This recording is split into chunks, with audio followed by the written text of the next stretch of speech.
Philly. Uh-oh. It seems like Man, I keep doing it. It seems like just yesterday. There we go. So this video today is going to be about what happened to Worldstar, aka the ghetto YouTube. What happened to it, man? Worldstar used to be that thing, man. A lot of artists used to pay to get their music put on Worldstar, and that would help them drive their career. So what happened to it? Well, was it the CEO? Was it the fans? Was it some type of politicking? But we're going to find out on today's video. And then who's this from? Whose video is this? Maddie? Nah, I'm not, man. I'm not. Maddie Balls, man.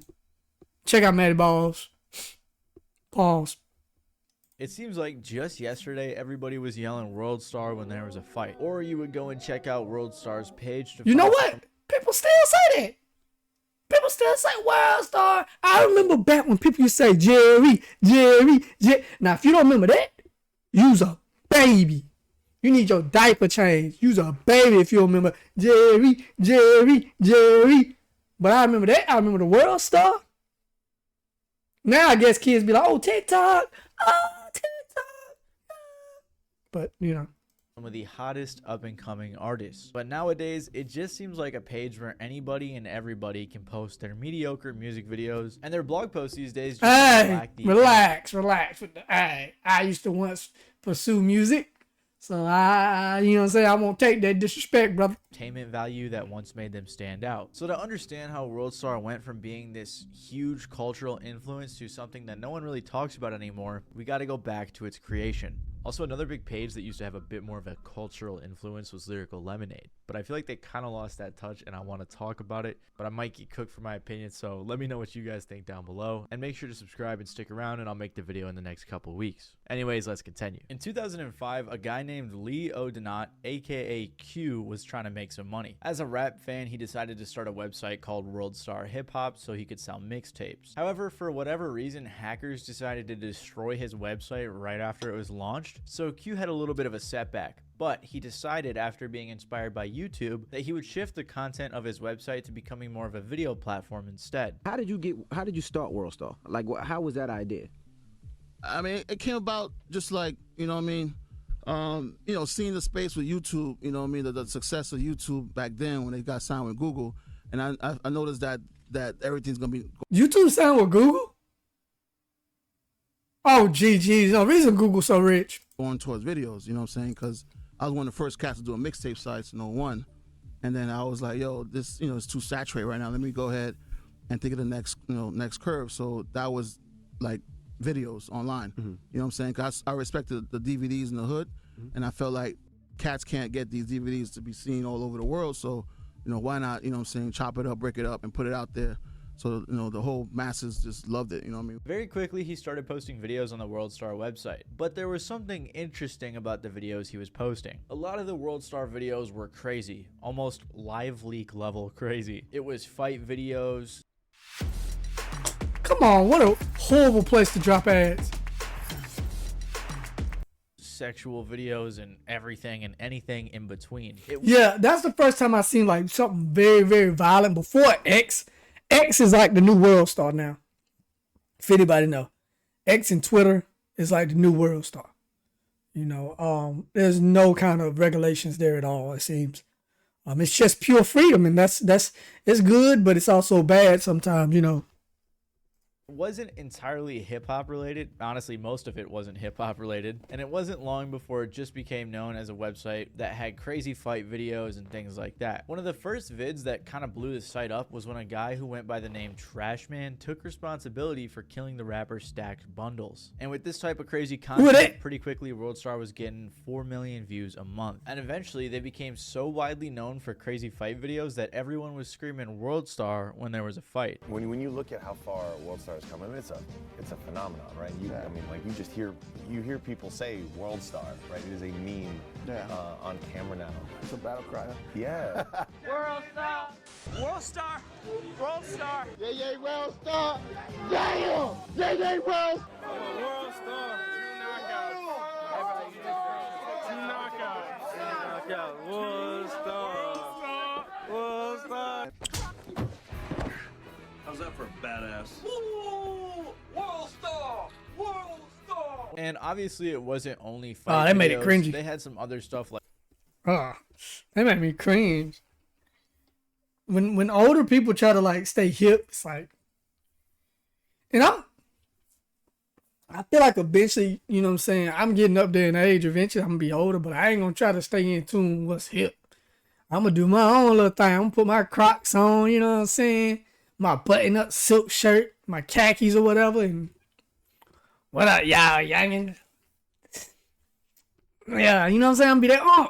like funny moments, twerk videos, and pretty much anything else that was entertaining. To get an idea of what they were posting, they would title their videos things like, "He warned him, bully asking for a fight gets dropped," or "One-legged man on crutches tries to shoot up a store." They even had a video called "Rat and Pigeon Go at It in Brooklyn." All of their Lord. videos had that early internet vibe that's pretty hard to describe, but you can really only see it on like Facebook nowadays. It's hard to explain how culturally relevant WorldStar was, but I remember back in like middle school, everyone was watching their fight videos on the computers in the computer lab, and everyone would scream WorldStar when something crazy happened. It was truly a different time. But what was unique about WorldStar is that apart from YouTube, they were one of the first places on the internet to post funny moments, fight videos, and crazy clips that people love to watch. There was also this infamous hip-hop groupie named Kat Stacks who would post viral videos on there talking about her sexual experiences with rappers. One of her viral videos was one of her with Soulja Boy, and her later saying that he was a crackhead. And things like this helped to blow up WorldStar for a while, until she claimed years later. Cat Stacks? Did he say Cat Stacks? Crackhead. And things like this helped to blow up WorldStar for a while, until she claimed years later that Q paid her to make up these stories. Oh, Another okay. thing they did differently was the watermark. I don't know how often people were watermarking things back in the late 2000s, but WorldStar watermarked all of their viral videos, which drove a ton of attention to the website. Yeah. WorldStar got so big that companies were even using it for promotion, with people like Diddy even using WorldStar to announce his work with Ciroc Vodka, which was a good thing back then. Q was getting tens of millions of dollars in investment offers for Jesus his company, Christ. and clearly was on the come up. By 2011 and 2012, WorldStar was probably at their peak popularity, ranking as the 278th most visited URL in the United States. WorldStar got so big that it got to the point where the police would even monitor the website when looking for leads. A spokesperson for one sheriff's department said, "We pretty much rely on the public to report on these videos, and they are pretty good about sending them to us." As you can imagine, if the police are monitoring your website to get That's when leads people on start. their That's why a lot of stuff you can't put on like social media. You feel me? Like you gotta be a little more low key, cause like if you gonna do something or you doing something you ain't got no business, you can't be doing money spreads or straight hundreds. The IRS looking at you like, where you get that money from, cuz? We ain't get no taxes for that, cuz. You know what I'm saying? So you gotta watch how you move, dog. That's all I'm saying. That's all I'm saying. You gotta watch how you move out here in the streets. cases, there may be some issues. And that was definitely the case, as WorldStar very quickly became very controversial. Billboard once described WorldStar as often being dismissed for lowest common denominator entertainment, and this type of thing garnered a lot of complaints against the site. One of the most famous criticisms of the website is when a video was posted of a kid who was saying he wanted to kill President Bush. But listening closely. You go to jail for that, boy. Your parents should have told you can't say stuff like that. I understand it's freedom of speech, but hey, you gotta say that in privacy, dog. You can't even have your phone around you gonna say something like that. You gonna threaten somebody, a president at that. Nah, you can't do that, homie. Your mama should have taught you better, boy. The President of the United States of America, George W. Bush, will die. And I'm serious this time. I'm not playing around. Somebody gotta take care of the trash. Somebody gotta take them out. And that's gonna be one of my people. So watch out, George W. Bush. There's gonna be snipers, killers. Whoa! Hold up. He's cooked. How you gonna be 7 years old in prison for life? Bruh. What are you doing, little man? Oh, GG's. Coming from you. Apparently there was like 8 minutes of this, and I thought it was hilarious, because who's taking this little kid seriously? But apparently Bill O'Reilly from Fox News was taking it Getting 8 ads every 20 minutes is actually diabolical. Meat Pie. This is diabolical. Actually works on Twitch, aka him seriously, because he did a whole segment attacking WorldStar for posting this video. Kid looks to be about 9 or 10 on his hip-hop website. Do we know anything more about it?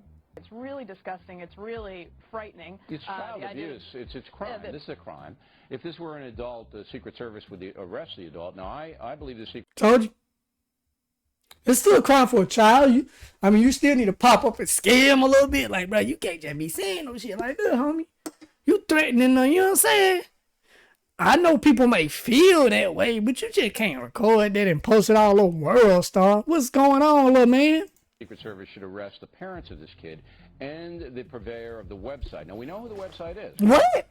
Yes, it's registered, but I don't know much else about him. But the Secret Service should investigate this, and you can't arrest the kid, but you can certainly, this is child abuse. There's no question this is child abuse. So yeah, this situation was a pretty big deal in one of the first major attacks. What is he talking about? Star. Although looking back, a reporter, bro. This was anyone's main complaint about the website. What's really funny about this, though, is that after Bill O'Reilly was kicked off Fox for a sexual harassment controversy, WorldStar reported on it, which I bet they did with a lot of joy. However, there were much more serious complaints against WorldStar. One of them was the age-old complaint of kids being able to access the website. But Q said, well, it's up to the parents. The parents got to put that censorship on their computers. There were also many other people who said it was unethical for Q and WorldStar to profit off of people's suffering with all the fight videos, or to make money from the many other controversial things that happened on there. People when they hear you talk like that, they be like, well, why do you put all them negative images on WorldStar if you care so much about the community then? I mean, again, we show everything, you know what I'm saying? It's not just going to paint this Disneyland picture for everyone wants to see. So we like to show the good, the bad, and the ugly.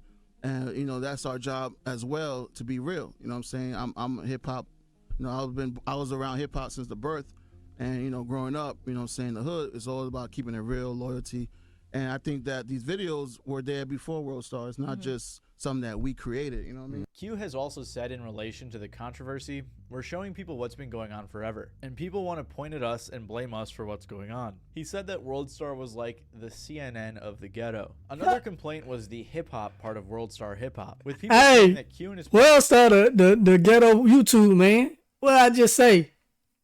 Mark that. Mark that.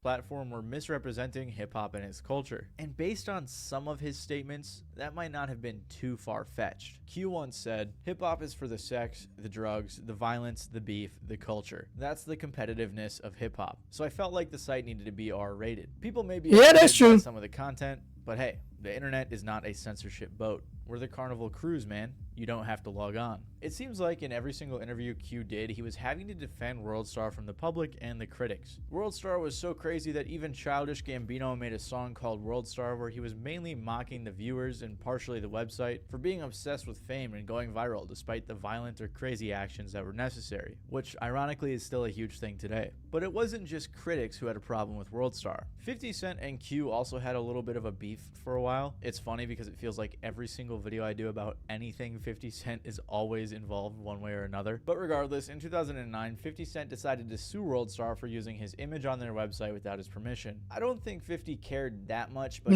he's just trying to get a bag. Some fun when he got a phone call. 50 Cent, 50 Cent be trying to get a bag. Call to speak with Q. I would like that very much. Could you please put him on the line? All right, let me act. I don't want to just I gotta be fair. I can't set anybody up. He's not gonna want to talk with me here. He's afraid for his life. Can you hold on and I'll go check? Angie, he's afraid for his life. Don't what's up me, you sucker. Huh? Don't what's up me, you sucker. I should black your eye. Some shit gonna black my eye? I said, don't what's up me, you sucker. Tell him I was on my tour bus in 2003, you punk. And you created an area where everybody can try and hate on me. Play with me if you want. Play with me if you want. You see the suit and tie, you think I clean all the way up like that? Watch me show you some of the old me. Oh. All right, then you come to the office and we sit down and that's it. We'll talk later. Ain't nothing to talk about in the air. You heard me. This is such a bully, bro. Looking through a career that was more computer oriented. Accelerated degrees in cybersecurity.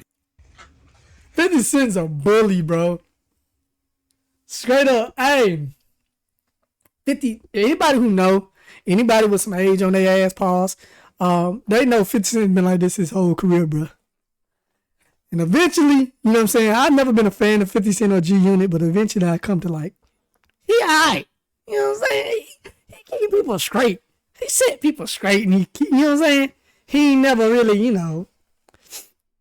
I don't question what kind of person he is, cause I know he gonna say whatever the hell he need to say, and he gonna stand on it.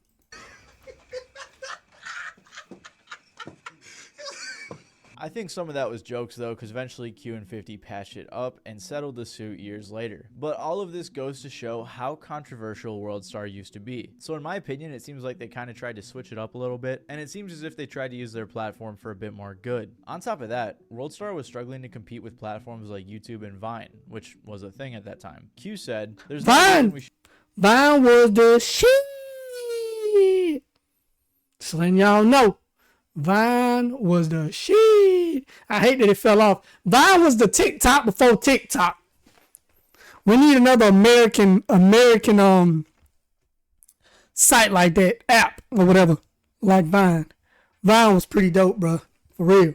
Shouldn't be standing up with Vine made a lot of stars, man. So you know. Vines. We're missing that piece to make a full picture. It's all about finding the right team. And because of everything I just talked about, there obviously were some reasons why they weren't up there with those platforms. So it seemed like WorldStar began dipping their hands in other sorts of media as a way of expanding or pivoting. Eventually, it seemed as if WorldStar in its later years was more known for breaking artists or always having up-and-coming talent on their page, rather than just crazy clips. In 2008, WorldStar exclusively premiered its first big music video with Ace Hood and DJ Khaled's track Cash Flow. Q said, "Khaled saw we were growing fast and we got that first exclusive video. And that kind of made people realize we just didn't have crazy videos, but we premiered music videos too." It took a while for them to pivot to premiering videos as one of their main objectives, but eventually I think that was the next big thing they were known for. Well, Stephen Derry, rappers want to be on it, so do aspiring video vixens. Sometimes they make news. Always the WorldStarHipHop website is a must-see for hundreds of thousands of viewers every day. And now they're branching out into new territory. On WorldStarHipHop.com, you'll see exclusive videos by hot rappers like Future, entertaining stunts, rants, fights, or outrageous videos. Over the years, WorldStar helped break artists like 6ix9ine, got it. Spice, Blueface. That might be towards the. Once you get too mainstream with these artists, bro, you cook, because it's always somebody new with more money or more skills, you know, or a new wave, you know. So. Face, 21 Savage, and a ton more. Keep in mind I said they helped break these artists, putting out huge music videos in their early careers, because up until fairly recently they had tons and tons and tons of huge music videos posted to their page. Billboard said, "WorldStar has a long track record of being early on rap's rising stars. A lot of stuff broke on WorldStar. If Q felt a way about something, he really acted on it. There's a lot of stuff that wouldn't have happened in the industry if it wasn't for him. The streets pay attention to WorldStar. They dictate what's going on, what's hot in the culture. Their YouTube page particularly was like their last bastion of hope for the company. But then something happened that would derail WorldStar's future forever. On January 23rd of 2017, the founder of WorldStar, Lee O'Donnell, aka Q, tragically passed away at the age of 43. WorldStar issued a statement. What?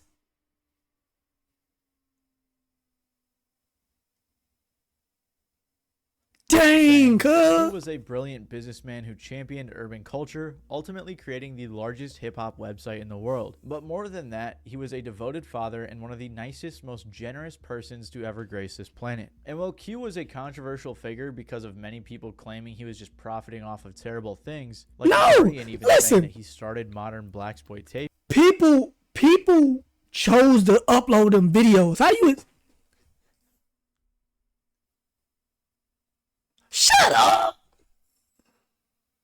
You just mad you didn't come up with the idea. It seemed as if Q genuinely had good. It's such a trigger for me. Like, she's so nice, but it makes me so uncomfortable. I mean, you did grow up in a chaotic household, right? And all your relationships growing up felt pretty unsafe. You're so right.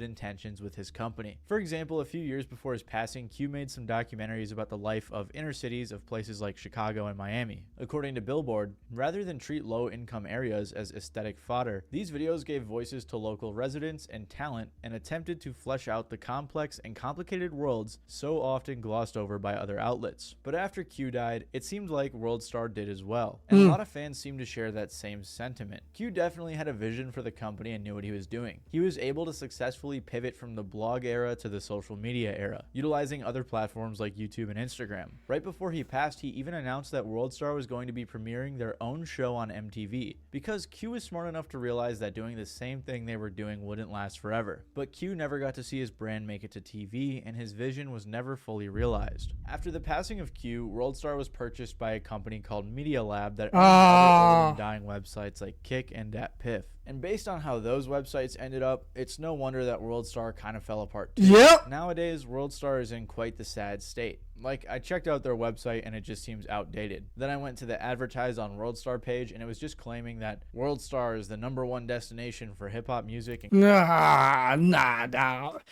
I think X got that now, but I mean, hey, what do I know?